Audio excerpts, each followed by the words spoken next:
Hi friends, വീഡിയോയിലേക്ക് സ്വാഗതം. ധാതുക്കളും വ്യവസായങ്ങളും നോക്കാം. ധാതു വിഭവങ്ങളെ രണ്ട് തരമായി തരംതിരിച്ചിരിക്കുന്നു: ലോഹധാതുക്കൾ, അലോഹധാതുക്കൾ. 2023-24 കേന്ദ്ര ഖനി മന്ത്രാലയത്തിൻ്റെ റിപ്പോർട്ട് പ്രകാരം ഇന്ത്യയിൽ ഏറ്റവും കൂടുതൽ ഖനികളുള്ള സംസ്ഥാനമാണ് മധ്യപ്രദേശ്. എത്ര ഖനികൾ എന്ന് ചോദിച്ചാൽ 394 എണ്ണമാണുള്ളത് കേട്ടോ. 2023-24 കേന്ദ്ര ഖനി മന്ത്രാലയത്തിൻ്റെ റിപ്പോർട്ട് പ്രകാരം ധാതു ഉൽപ്പാദനത്തിൽ മുന്നിൽ നിൽക്കുന്ന സംസ്ഥാനമാണ് Odisha. Geological survey of India സ്ഥാപിതമായ വർഷം 1851. ഇന്ത്യയുടെ ഖനന ഗവേഷണ കേന്ദ്രം സ്ഥിതി ചെയ്യുന്നത് ധൻബാദ്, ജാർഖണ്ഡ്. അപ്പോൾ ഇന്ത്യയുടെ ഖനന ഗവേഷണ കേന്ദ്രം സ്ഥിതി ചെയ്യുന്നത് ധൻബാദ്, ജാർഖണ്ഡിലാണ്. ധാതുക്കളുടെ കലവറ എന്നറിയപ്പെടുന്ന ഭൂവിഭാഗമാണ് ഉപദ്വീപീയ പീഠഭൂമി. ധാതുക്കളുടെ കലവറ എന്നറിയപ്പെടുന്ന പ്രദേശം ഛോട്ടാ നാഗ്പൂർ പീഠഭൂമിയാണ്. ഇന്ത്യയുടെ ധാതു കലവറ എന്നറിയപ്പെടുന്ന സംസ്ഥാനം ജാർഖണ്ഡാണ്. ലോഹധാതുക്കൾ എന്താണെന്ന് നോക്കാം. ലോഹങ്ങളുടെ സ്രോതസ്സുകളാണ് ലോഹധാതുക്കൾ. ലോഹധാതുക്കളെ ഇരുമ്പിൻ്റെ അംശമുള്ളവയെന്നും അംശമില്ലാത്തവയെന്നും തരംതിരിക്കാം. ഇരുമ്പിൻ്റെ അംശമുള്ള ലോഹധാതുക്കളാണ് ഇരുമ്പും മാംഗനീസും. ഇരുമ്പിൻ്റെ അംശമില്ലാത്തവയാണ് സ്വർണം, വെള്ളി, ചെമ്പ്, ബോക്സൈറ്റ് എന്നിവ. അടുത്തത് ഇരുമ്പാണ്. ഇന്ത്യയിൽ ഇരുമ്പയിരിൻ്റെ കലവറകൾ ഏറ്റവും കൂടുതലുള്ള സംസ്ഥാനങ്ങളാണ് കർണാടക, ഒഡീഷ, ജാർഖണ്ഡ്. ഏതൊക്കെയാണ്? കർണാടക, ഒഡീഷ, ജാർഖണ്ഡ്. ഏറ്റവും കൂടുതൽ ഇരുമ്പയിര് ഉൽപ്പാദിപ്പിക്കുന്ന സംസ്ഥാനങ്ങളാണ് ഒഡീഷ, ഛത്തീസ്ഗഡ്, കർണാടക, ജാർഖണ്ഡ് എന്നീ സംസ്ഥാനങ്ങൾ.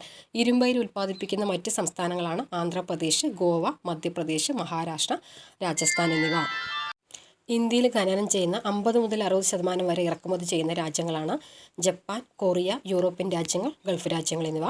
ഇന്ത്യയിൽ നിന്നും ഏറ്റവും കൂടുതൽ ഇരുമ്പയിര് ഇറക്കുമതി ചെയ്യുന്ന രാജ്യമാണ് ജപ്പാൻ. ഇന്ത്യയിലെ പ്രധാന ഇരുമ്പയിര് ഖനന മേഖലകളാണ് ഒഡീഷയിലുള്ളത് സുന്ദർഗഡ്, മയൂർഭഞ്ച്, ചാറ്. ജാർഖണ്ഡിൽ സിംഗ്ബം. കർണാടകയിലെ ബെല്ലാരി, ചിക്മാംഗ്ലൂർ, ഷിമോഗ, ചിത്രദുർഗം. ഗോവയിൽ മർമഗോവ. തമിഴ്നാട് സേലം, നീലഗിരി എന്നിവ. അടുത്തത് മാംഗനീസാണ്. ഇരുമ്പുരുക്ക് വ്യവസായത്തിൽ മുഖ്യ അസംസ്കൃത വസ്തുവാണ് മാംഗനീസ്.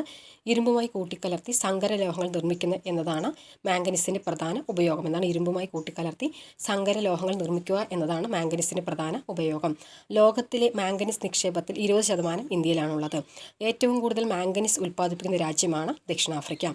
ഇന്ത്യയിൽ നിന്നും ഏറ്റവും കൂടുതൽ മാംഗനീസ് ഇറക്കുമതി ചെയ്യുന്ന രാജ്യമാണ് ജപ്പാൻ.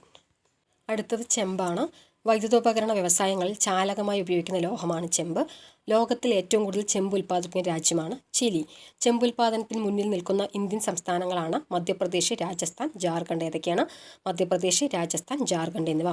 ഇന്ത്യയിൽ ഏറ്റവും കൂടുതൽ ചെമ്പ് ഖനി സ്ഥിതി ചെയ്യുന്ന രാജസ്ഥാനിലെ ഖേത്രിയിലാണ്. രാജസ്ഥാനിൽ എവിടെയാണ്? ഖേത്രിയിലാണ്. ബാലാഘട്ട് ചെമ്പ് ഖനന കേന്ദ്രം. ബാലാഘട്ട് ചെമ്പ് ഖനന കേന്ദ്രം സ്ഥിതി ചെയ്യുന്നത് സംസ്ഥാനം ഏതാണെന്ന് ചോദിച്ചാൽ മധ്യപ്രദേശാണ്. എവിടെയാണ്? മധ്യപ്രദേശിലാണ് ബാലാഘട്ട് ചെമ്പ് ഖനന കേന്ദ്രം സ്ഥിതി ചെയ്യുന്നത്. അടുത്തത് ബോക്സൈറ്റ് ആണ്. അലുമിനിയത്തിന് പ്രധാന അയിരാണ് ബോക്സൈറ്റ്. അലുമിനിയത്തിൻ്റെ പ്രധാന അയിരാണ് ബോക്സൈറ്റ്. ഏറ്റവും കൂടുതൽ ബോക്സൈറ്റ് നിക്ഷേപമുള്ള ഇന്ത്യൻ പ്രദേശമാണ് മധ്യപ്രദേശിലെ കലാഹന്ദി, കോരാപുട്ട് എന്നത്. ബോക്സൈറ്റ് ഉൽപ്പാദനത്തിന് മുന്നിൽ നിൽക്കുന്ന മറ്റു സംസ്ഥാനങ്ങളാണ് ഒഡീഷ, ഗുജറാത്ത്, ജാർഖണ്ഡ്, ഛത്തീസ്ഗഡ്, മഹാരാഷ്ട്ര. ഏതൊക്കെയാണ്? ഒഡീഷയുണ്ട്, ഗുജറാത്ത്, ജാർഖണ്ഡ്, ഛത്തീസ്ഗഡ്, മഹാരാഷ്ട്ര എന്നിവ. വിമാനം അതുപോലെ തന്നെ വൈദ്യുതോപകരണങ്ങൾ, ഗാർഹിക ഉപകരണങ്ങൾ എന്നിവയുടെ നിർമ്മാണത്തിനാണ് ബോക്സൈറ്റ് പ്രധാനമായും ഉപയോഗിക്കുന്നത്. അടുത്ത സ്വർണ്ണമാണ്. ഇന്ത്യയിലെ പ്രധാന സ്വർണ്ണഖനികളാണ് കോലാർ സ്വർണ്ണഖനി കർണാടക, ഹട്ടി സ്വർണ്ണഖനി കർണാടക, രാംഗിരി സ്വർണ്ണഖനി ആന്ധ്രാപ്രദേശ്. ഏറ്റവും കൂടുതൽ സ്വർണം ഉൽപ്പാദിപ്പിക്കുന്ന സംസ്ഥാനങ്ങളാണ് കർണാടകയും ആന്ധ്രാപ്രദേശും. 2020 ഇന്ത്യയിലെ ഏറ്റവും വലിയ സ്വർണ്ണശേഖരം കണ്ടെത്തിയത് ഉത്തർപ്രദേശിലെ സോൻഭദ്ര ജില്ലയിലാണ്. ഇന്ത്യയിൽ സ്ഥിതി ചെയ്യുന്ന ഏക വജ്രഖനിയാണ് മധ്യപ്രദേശിലെ പന്ന ഖനി. ഏതാണ്? മധ്യപ്രദേശിലെ പന്ന എന്നത് കേട്ടോ. പ്രശസ്തമായ കിംബർലി വജ്രഖനി സ്ഥിതി ചെയ്യുന്ന രാജ്യമാണ് ദക്ഷിണാഫ്രിക്ക. ഇന്ത്യയിലെ പ്രധാന വെള്ളി ഉൽപ്പാദന സംസ്ഥാനങ്ങൾ രാജസ്ഥാൻ, ജാർഖണ്ഡ്, കർണാടക, ആന്ധ്രാപ്രദേശ് എന്നിവയാണ്. ഏറ്റവും കൂടുതൽ വെള്ളി ഉൽപ്പാദിപ്പിക്കുന്ന ഖനിയാണ് രാജസ്ഥാനിലെ ഉദയ്പൂർ സ്വാർ ഖനി എന്നത്. ആഭരണ നിർമ്മാണം, ഇലക്ട്രോപ്ലേറ്റിംഗ്, ഫോട്ടോഗ്രഫി എന്നിവയ്ക്കാണ് വെള്ളി പ്രധാനമായിട്ടും ഉപയോഗിക്കുന്നത്. മറ്റു ധാതുക്കൾ. സിങ്ക് പ്രധാനമായും കണ്ടെത്തിയിട്ടുള്ളത് രാജസ്ഥാനിലെ ഉദയ്പൂരിലുള്ള സ്വാർ ഖനിയിൽ നിന്നുമാണ്.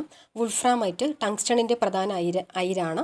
വുൾഫ്രാമൈറ്റ് രാജസ്ഥാനിലെ ദിഗാന, പശ്ചിമ ബംഗാളിലെ ചെന്തുപാത്തി എന്നീ സ്ഥലങ്ങളിലാണ് വുൾഫ്രാമൈറ്റ് നിക്ഷേപം പ്രധാനമായും കാണപ്പെടുന്നത്. സ്റ്റീൽ വ്യവസായശാലയിലാണ് 95% വുൾഫ്രം ഉപയോഗിക്കുന്നത്. നിക്കലിൻ്റെ നിക്ഷേപം കൂടുതൽ കാണപ്പെടുന്നത് ഒഡീഷയിലാണ്.